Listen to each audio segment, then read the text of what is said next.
मैं 10 दिन घर नहीं जाऊंगा, ये बात सही है। हाँ। मुझे जहाँ जगह मिलेगा, चाहे वो पेड़ के नीचे हो, चाहे वो स्कूल के नीचे हो, जहाँ जगह मिलेगा मैं वहाँ सोऊंगा, जो मिलेगा वो मैं खाऊंगा।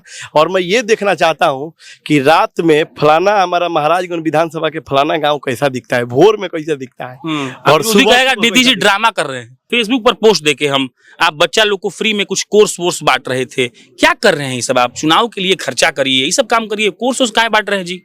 देखिए, आपको भी पता है कि किसी महापुरुष ने कहा था कि शिक्षा वो शेरनी का दूध है जो जितना पिएगा उतना दहाड़ेगा। आदरणीय नेताजी हैं सन ऑफ मला मुकेश सहनी जी। आपको अच्छा से पता है कि वो बहुत अच्छा जिंदगी जी रहे थे मुंबई में। सलमान खान, शाहरुख खान, ये सभी लोगों के साथ काम कर रहे थे। वो चाहते तो सलमान खान, शाहरुख खान जिनियर अच्छा ऐश का भी जिंदगी एसी में बैठ के जीत सकते हैं, क्योंकि उनके पास पैसा होने के बाद महानगर में तो थे ही, उस 7 समुंदर पार करके कोई और भी देश में वो जा सकते थे। लेकिन नहीं, उन्होंने अपने बिहार में अपने लोगों के लिए उन्होंने डायरेक्ट वही कोसी जैसा क्षेत्र दरभंगा में उन्होंने आया और आके अपने लोगों को जोड़ना चालू किया, अपने लोगों के लिए लड़ना चालू किया। प्रेस कॉन्फ्रेंस में आखिरी सवाल, प्रेस कॉन्फ्रेंस में आप एक लाइन बोले थे कि 1643 दिन से घूम रहे हैं, वो दिनवा पूरा याद है अच्छे से? कैसे नहीं याद होगा, आप बताइए ना, याद कैसे नहीं होगा? मैं जिस दिन यहाँ आया था उस दिन स्वागत हुआ था, वो भी हम पोस्ट डाले थे। आजकल फेसबुक का आइडिया है, फिर प्रत्येक दिन मैं जाता था, आता था, सोचता था, सुख दुख में सहयोग करता था। जहाँ रोड नहीं था वहाँ कोशिश किया कि वहाँ क्यों नहीं रोड दे दे। सावन महीने के पहले दिन एक युवा नेता इस बात का दावा करता है कि हम 10 दिन अपने घर पर नहीं जाएंगे, जहां जगह मिलेगा वहीं पर सोएंगे। और वो आदमी कहता है कि इस यात्रा का नाम है महाराजगंज नवनिर्माण यात्रा। हमारे दाहिने तरफ नीतीश द्विवेदी खड़े हैं, नीतीश द्विवेदी के समर्थक, उनके प्रशंसक, उनको चाहने वाले खड़े हैं और अपन महाराजगंज के वीआईपी कार्यालय में हैं और इनसे अपन बातचीत करेंगे कि पहले ये बता दीजिए कि यात्रा बहुत निकला, लोग नेता लोग को सुझाव देता है कि जाइए जनता के बीच, वो लोग भाषण देते हैं कि जाके पूरा बदल देंगे, और घर आते हैं 16 पे एसी चलाते हैं, मस्त ठंडा ठंडा सो जाते हैं। नीतीश जी क्या सोच रहे हैं? देखिए, ये बात तो आप अच्छा बोल रहे हैं कि यात्रा तो बहुत निकला, लेकिन ये कोई साधारण यात्रा नहीं है।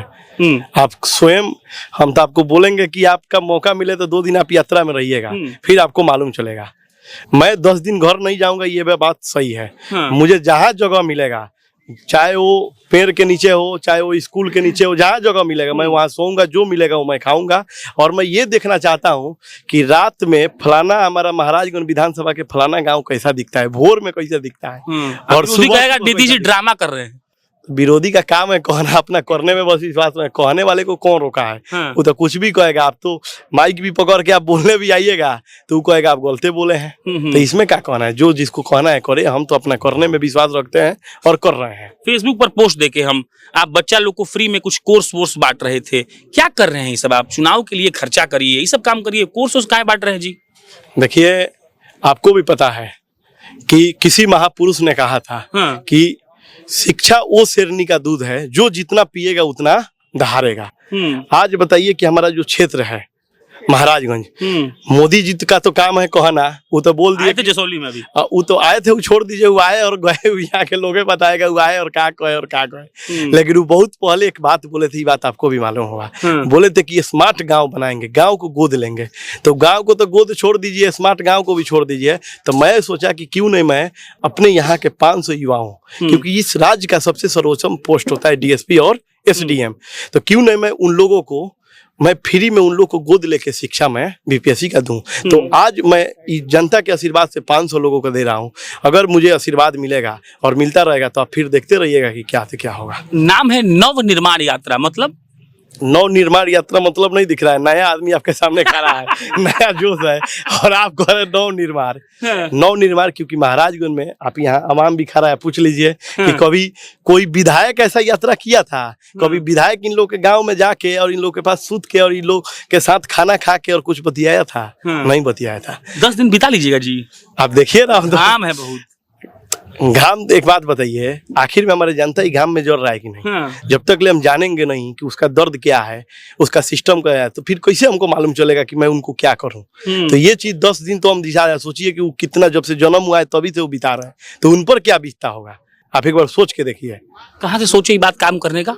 देखिए, हमारे जो आदरणीय नेताजी हैं सन ऑफ मला मुकेश सहनी जी, आपको अच्छा से पता है कि वो बहुत अच्छा जिंदगी जी रहे थे मुंबई में। सलमान खान, शाहरुख खान, ये सभी लोगों के साथ काम कर रहे थे। वो चाहते तो सलमान खान, शाहरुख खान जिंदगी और अच्छा ऐश का भी जिंदगी एसी में बैठ के जी सकते हैं, क्योंकि उनके पास पैसा होने के बाद महानगर में तो थे ही, उस 7 समुंदर पार करके कोई और भी देश में वो जा सकते थे। लेकिन नहीं, उन्होंने अपने बिहार में अपने लोगों के लिए उन्होंने डायरेक्ट वही कोसी जैसा क्षेत्र दरभंगा में उन्होंने आया और आके अपने लोगों को जोड़ना चालू किया, अपने लोगों के लिए लड़ना चालू किया, और आज वो एक ताकत की तरह आज देखिए कि कैसे बिहार में खड़ा है। मुकेश सहनी का एक पॉडकास्ट किए थे हम, उनसे पूछे कि महाराजगंज के एक युवा नेता है नीतीश द्विवेदी, तो वो बोले कि नीतीश द्विवेदी को आपसे अच्छा से हम जानते हैं क्योंकि हमारे राष्ट्रीय सचिव हैं, और बोले कि जो मेहनत करेगा वो फल पाएगा। तो नीतीश द्विवेदी जी फल पाएंगे, विश्वास है क्या? देखिए, आपको भी पता है कि मेरा महागठबंधन का जो भी विचारधारा है लोगों के बीच जाना, चाहे आदरणीय तेजस्वी जी बोलते हैं, चाहे आदरणीय मुकेश सहनी जी, चाहे आदरणीय कांग्रेस के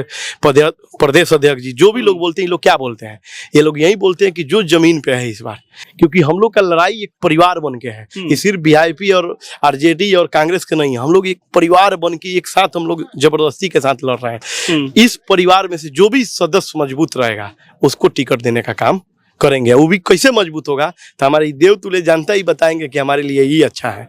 अगर मैं अच्छा रहूंगा तो मुझे मिलेगा, आप देखिएगा।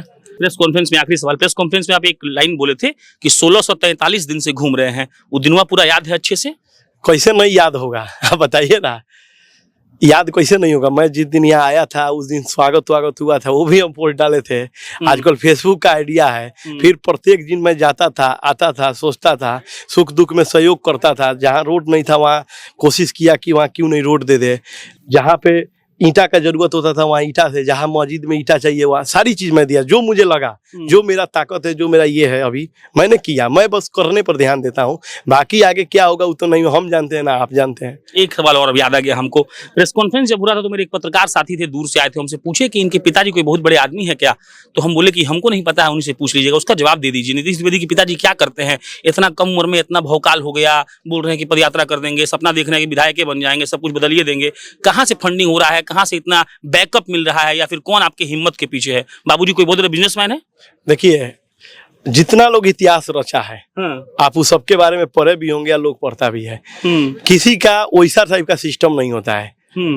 या तो देखिए, जमीन का आप आदमी रहिएगा ना, और आसमान में कितना भी उठिएगा तो बीच में जो आएगा उसको जब चाहिएगा तब आप जवाब दिए। तो जमीन बहुत जरूरी है। और वास्तव में इस सच्चाई है कि हम लोग जमीन से जुड़े हुए हैं। हमारे पिताजी कोई नेता होता नहीं है, हमारे पिताजी एक गृहस्थ हैं, एक मिडिल परिवार, जिस तरह गांव में रहते हैं। हाँ, गांव में रहते हैं भाई। गांव में रहना कोनो खराब बात है? भारत देश गांव और पंचायत का देश है। यहाँ गांव में नहीं रहिएगा तो थाईलैंड जाके गांव में रहिएगा। इतना हिम्मत कौन दे रहा है? फिर हिम्मत कैसे? गाँव के लोग का ना, राजेंद्र बाबू को कौन हिम्मत दिया, जयप्रकाश नारायण जी को कौन हिम्मत दिया, मोहम्मद शहाबुद्दीन को कौन हिम्मत दिया, लालू जी को कौन हिम्मत दिया? यहाँ के लोगे दिया। यहाँ में जो दम है वो दम कहीं है, हम सब देख के आए हैं, पूरा स्टेट घूमते हैं, हमको सब मालूम है कहाँ दम है कहाँ दम नहीं है। चलिए समाप्त कर रहे हैं। एक शेर है कि कितने सांचों में ढल के आए हैं, ख्वाब की तरह पल के आए हैं, और तुम जहां सिफारिशों से पहुंचे हो हम वहां अपने पांव से चल के आए हैं। धन्यवाद।